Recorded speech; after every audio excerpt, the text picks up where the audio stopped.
Hey guys, what's up? It's Matt here again, and welcome back to another unique weapons guide for the new DLC in Borderlands 2, Sir Hammerlock's Big Game Hunt. This time for the Twister, the shotgun known as the Twister, and this is the second to the last episode that I'm going to be doing for this unique weapon series because there's only, I believe, one more unique weapon in this new DLC. I'm not too sure, but I'm pretty sure it's the last one, and the last one is going to be the Rough Rider Shield, which is not going to be too big of a deal because I'm pretty sure most of you already know about it. Yodi did post a video about it, Master Keys has been talking about it, people have been talking about how to use it and how cool it is and everything like that, so it's not really too much of a secret, you know, so it's not going to be too big of a deal. I'll get that done, and then this series will be over, and I don't really have any more video ideas for Borderlands 2 after I'm done with the series, so feel free to tell me something in the comment section below. Yeah, thanks a lot, and let's get into today's episode. How do you get the Twister? The Twister is dropped from the hidden boss in the new DLC known as Omnd-Omnd-Ohk, or Triple O as everybody has been calling him, because I'm the idiot that called him Omnd-Omnd-Ohk like 50 times in my last video I did about him, so that was a super big fail and on my part. But anyways, Omnd-Omnd-Ohk is spawned through badass savages and super badass witch doctors, or just regular witch doctors. It doesn't work on regular savages. What you have to do is you have to get a witch doctor or a super badass witch doctor, preferably a super badass witch doctor because it's a lot easier. But you can get a regular witch doctor to summon up a badass savage. And where I am in Sil's Grove is currently the best spot to do this, unless you wanna do this deciduous mission like 25 times.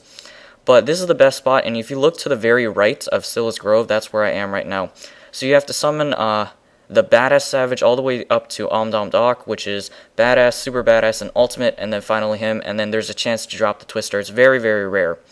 But anyways, about the Twister, as you can see, I'm shooting it right now at the waterfront at the lake here, and as you can see, the bullets or the pellets that it's shooting form into a tornado from a certain distance. Now, with that being said, there can be a lot of upsides to this weapon, and there can also be quite a few downfalls to this weapon as well, and I will be explaining that right now. But first of all, let's take a look at the stats on the Shock Twister. The damage is 9,322 times 17, which is a massive amount of damage, but it can only be that effective if you can get all your shots on target, which we will talk about later. The accuracy is 92.5, which you might think is really good, but once again, we will talk about that later. Fire rate is 1.6, reload speed is 2.3, magazine size is normally 4, and the gun does consume 4 ammo per shot, so normally you'll only be able to shoot this once, but for me I have a skill with the siren that allows me to have a larger magazine size, so if you can do that, then you can shoot twice with that before reloading. And I do have the shock version. Let's look at the electrocution damage per second is 3,605.9, and chance to shock is 8%. Very good. And the red text says putting trouble on the run, and of course it says fires as fast as you can pull the trigger, just as all the other Jakobs weapons in this new DLC. However, of course, like all the other ones, this is not true because the fire rate is limited at 1.6. So once again, that's contradicting the stats again, like the Cowboy, like the Rex, and all the other weapons.